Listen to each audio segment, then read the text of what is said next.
OK. Donc voilà, vous avez compris le principe des profils qu'on attribue, qu'on crée, profil de scanner et qu'on attribue dans Photoshop après. Donc, je vais faire ici une nouvelle image, de allez, je vais essayer, heu, 4000 de largeur et 3000 de hauteur, donc une image, 10 mégapixels, 12 mégapixels, excusez-moi. OK. Je vais rapidement mettre un brawl là-dedans, n'importe quoi. OK. Allez, mettre un autre dégradé. Juste pour faire rapidement, heu, que OK. Bien.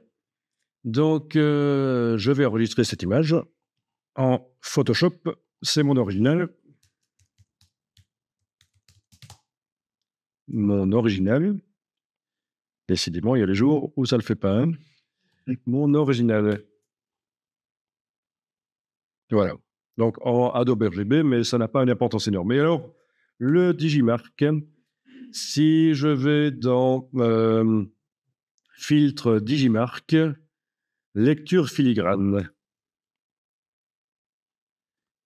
Filigrane introuvable.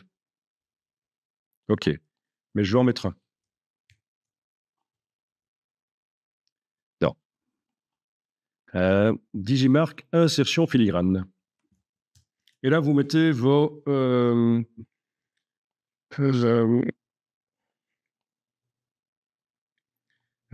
données. En fait, vous devez vous créer une identité, un identifiant Digimark. C'est pas gratuit. Mmh. Mais là, je suis en démo Digimark, donc c'est bon, ça va marcher. J'ai pas besoin d'identifiant. Identifiant image. Identifiant image, je vais appeler ça truc bulle. Voilà. Attribut d'image, qu'est-ce qu'on doit dire? Bah oui, on va laisser ça usage restreint et copie interdite. Durée du filigrane. Bon, je vais augmenter ça au maximum, hein. Je vais faire le filigrane le plus durable possible. Ça veut dire que même si l'image est imprimée, il y a des chances que, en scannant l'image et en la faisant, en demandant une lecture du filigrane dans Photoshop, on retrouvera les infos. Donc c'est ça qui est génial, c'est que même quand c'est imprimé, le filigrane peut rester, les infos peuvent rester. OK. Un nombre entier entre qu'est-ce qu'il me fait? If là,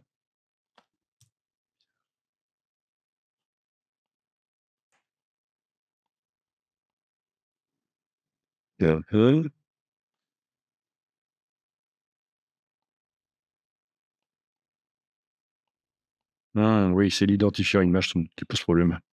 Je vais mettre l'année du copyright à la place. Voilà, c'était ça en fait.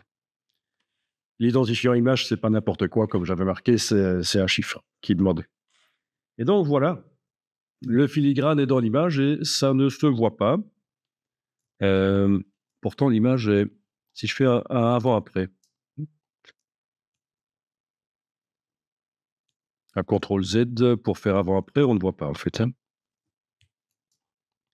Il est possible que sur une des couches, ça se voit plus. Menu fenêtre, couche. Je fais un avant-après. Oui, on voit quelque chose qui bouge à cet endroit-là, mais sur la projection, vous ne le voyez pas avec le soleil, mais moi, je vois sur mon écran qu'il y a quelque chose qui a changé. Euh, Après insertion du filigrane, sur la couche verte, il faut avoir l'œil, hein, vraiment. Euh, Par contre, sur la couche bleue, ça a beaucoup changé. Il y a du grain, il y a beaucoup de grains qui étaient ajoutés sur la couche bleue, en fait. C'est pas étonnant parce que l'œil humain n'est pas très sensible aux détails dans le bleu. C'est pas étonnant qu'ils aient mis beaucoup de choses dans la couche bleue au niveau de l'insertion filigrane. Vous savez pourquoi l'œil humain n'est pas fort sensible aux détails dans le bleu? Non? Alors, oui, un peu. Kan er lige om stikke Oui? le sapper sigte sådan. Du så i den lumière dans quelque chose. Pour des stars. Je vais aller vous rechercher ça sur un de mes blogs. C'est quelque chose d'intéressant à connaître. C'est au niveau de la biologie, en fait. Ça m'apprend au col. Ouais. Alors, où est-ce qu'il est? Il y a trop de trucs. Voilà. Ça, c'est l'œil humain avec une lentille simple. Contrairement à vos appareils photo qui ont plusieurs lentilles qui peuvent corriger les aberrations chromatiques, eh bien, l'œil humain a des aberrations chromatiques. Ça veut dire que les ondes les plus courtes, ce qu'on perçoit comme étant du bleu, sont davantage déviées que les ondes moyennes, ce qu'on perçoit comme étant du vert, et que les ondes longues, ce qu'on perçoit comme étant du rouge. Et donc, au fur et à mesure de l'évolution de l'œil humain, l'œil se focalise sur les ondes moyennes et longues, en fait.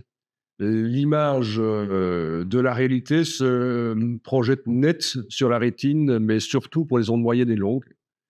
Et en fait, les ondes courtes, on les voit un peu floues. Voilà. Parce qu'en fait, il n'est pas possible que sur la rétine, les ondes courtes, moyennes et longues soient toutes les trois nettes. Et il faut faire un choix. Le choix, c'est l'évolution qu'il a fait pour l'être humain. Et donc, c'est pour ça qu'on ne voit pas beaucoup le détail dans les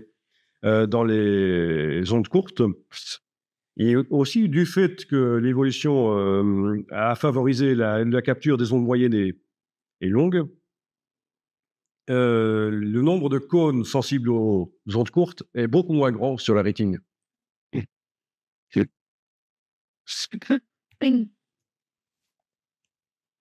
Vous avez certainement déjà expérimenté ça. Quand vous mettez sur un fond rouge, vous mettez du texte bleu ou inversement, vous savez ce qui se passe.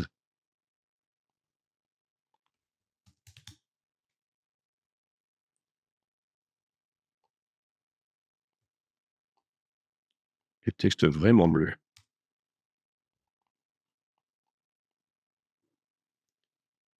Ça vous dit quelque chose, ça, hein? Ça vibre. On a même parfois l'impression de voir les choses un peu en relief. Quand on a du bleu et du rouge au même endroit, on a parfois l'impression que ça se détache de la feuille. Mais ça vient de là, en fait. Hein. C'est votre œil qui focalise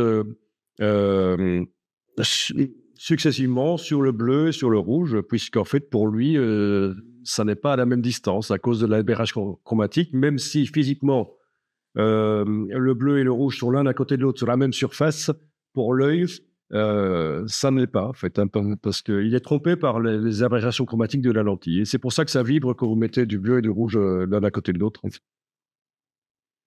Voilà.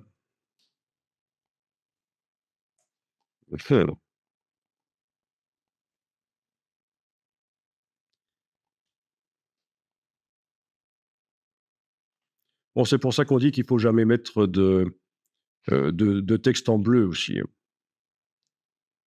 quand on veut faire passer des informations, en fait. Ça, c'est autre chose.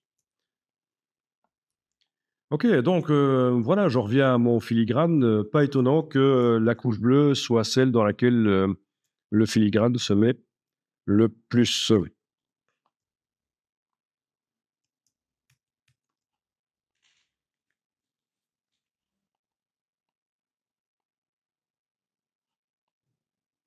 Ok, voyez un peu ça. Historique.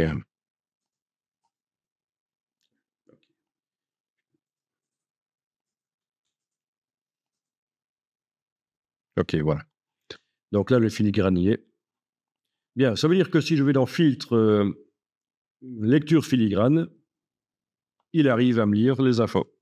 Donc, année du copyright et les usages restreints, interdits. Voilà. La force, tiens, il n'est pas à fond.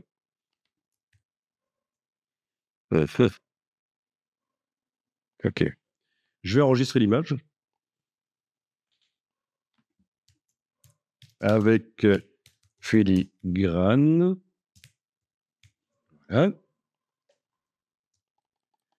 Je vais essayer un truc, un recadrage. Voilà, on imagine que je ne garde qu'une partie de l'image. Hein. En bon pirateur, je me dis, tiens, ils vont quand même pas m'ennuyer si je ne montre pas toute l'image. Donc ça, je vais l'appeler recadrer. Qu'est-ce que ça dit si je fais une lecture du filigrane là-dessus? Ah, on a diminué en intensité. Mais forcément, il y a toute une partie de l'image qui a disparu. Mais on arrive quand même à lire l'identifiant du créateur. Hein, si j'avais créé si j'avais payé Digimarc pour avoir un identifiant. Voilà. OK. Et on voit une capture d'écran, ça reste des choses. Oui, capture d'écran, c'est... Oui, il n'y a pas de problème. Et alors, ça vous recherche aussi sur le web. Ils ont un service où ils peuvent vous rechercher vos images sur le web par les filigranes. Pas par les mots-clés, par les filigranes, vraiment. OK. Alors, image, taille de l'image. Là, j'ai fait un recadrage, on est d'accord. Hein, j'ai fait un recadrage. Et puis là, je vais faire une modification de la netteté. Bon, ben, par exemple, je vais diminuer par 4 le nombre de pixels. Hein, en mettant 50% ici, j'ai 4 fois moins de pixels. Je passe d'un fichier de 6,29 mégas à 1,57. OK. Donc, en plus d'un recadrage, j'ai fait diminuer par 4 le nombre de pixels. Et 4 fois moins de pixels.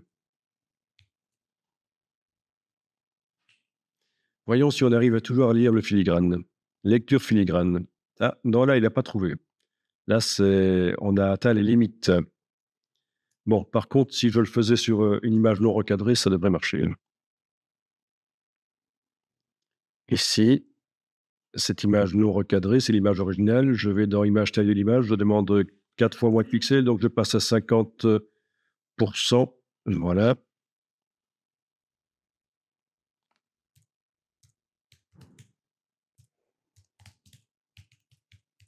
Quatre fois moins de pixels. OK.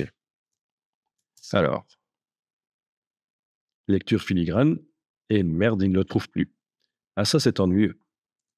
C'est peut-être parce que c'est une image qui a peu de détails, en fait. Ouais. Je voudrais tester sur une image quand même qui a plus de détails. Je pense que ça pourrait changer les choses. Et sur juste avec une compression JPEG step force Oui, ça va continuer à être détecté, mais évidemment, à chaque fois, ça enlève de la force au signal qui est émis. Hein. OK. Juste aller chercher rapidement une image plus complexe.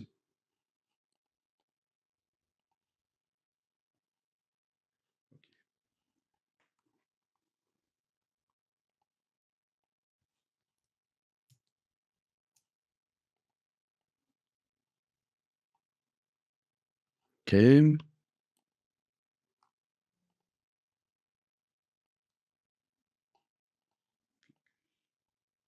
Bien. OK, pas de filigrane là-dedans. Je vais en mettre un. Insertion filigrane, le même que tout à l'heure. OK. J'enregistre. Avec filigrane. OK.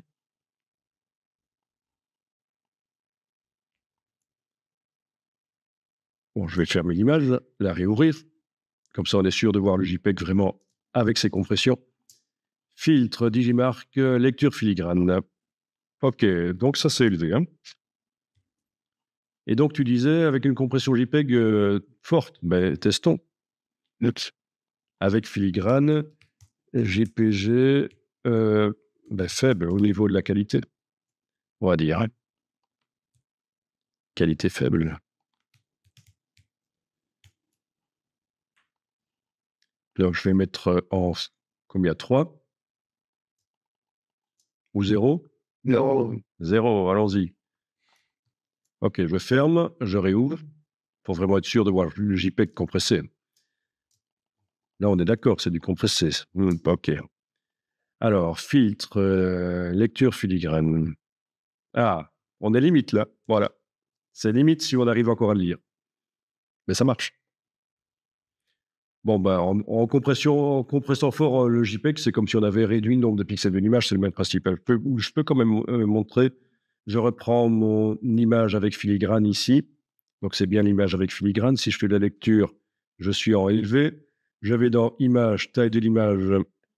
Je vais passer à 50%, donc 4 fois moins de pixels. J'enregistre. C'est à peu près ce qu'on aurait si on imprimait, en fait. 4 fois moins de pixels.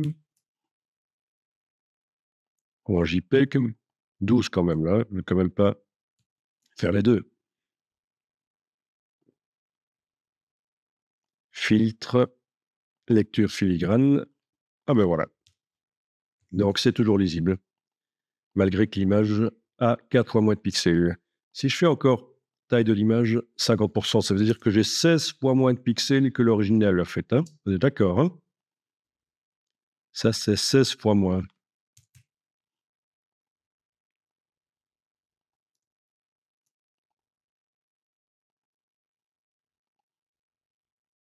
Lecture filigrane.